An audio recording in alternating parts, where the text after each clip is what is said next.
ملګرو په دې اخر کې د افغانستان حکومت او ولسي جرګې ترمنځ کړکېچونه ډېر زیات شوي دي. ولسي جرګې د افغانستان حکومت او وزارت داخلې ته ډېر سخت اخطار ورکړی ده. ولې د ولسي جرګې او د افغانستان حکومت ترمنځ کړکېچونه رامنځته شوي دي؟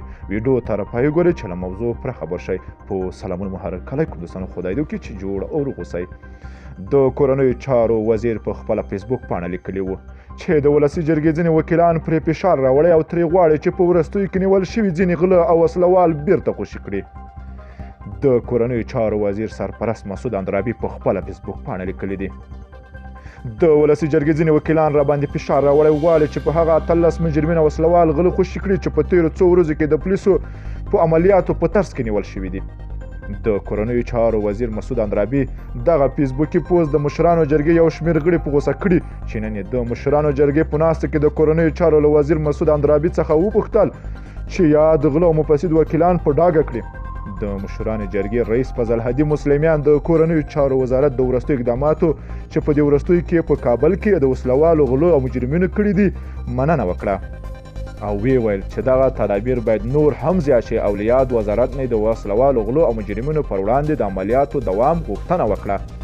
فضل هدي مسلمیار که چیرته کوم دولتي چارواکی د غلو او وسلوالو د خوشي کولو لپاره پر کورنیو چارو وزارت فشار راوړي نو یاد وزارت دې نومونه د ټولنیزو رسنیو لارې له ملت سره شریک کړي. ښاغلي مسلمیار زیاته کړه که د کورنیو چارو وزیر مسعود اندرابي د یادو مفسدو وکیلانو نومونه نشي په ډاګه کولی نو موږ ته دې فرصت راکړي چې موږ ته دې دا نومونه وسپاري او موږ یې افشا کړو.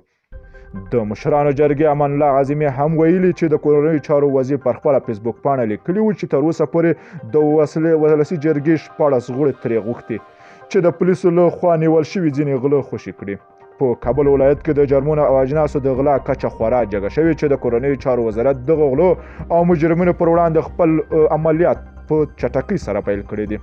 د دغه عملیاتو لپاره د کورنیو چارو وزارت 1500 تنه پولیس او 300 رینجري موټرې په کار اچولي چې په ترڅ کې تر دې دمه 100 تنه غلو او وسلوال مجرمین نیولي دي. دوستانو که چیرته مو همدغه ویډیو خوښه شوي نو لایک او شیر کړئ. که غواړئ له تازه او دقیقو خبرونه خبر شئ نو زموږ چینل حتما د سره سبسکرایب کړئ. نور مو په پاک رب سپارم. الله مو مل شه. ښه وخت درته غواړم.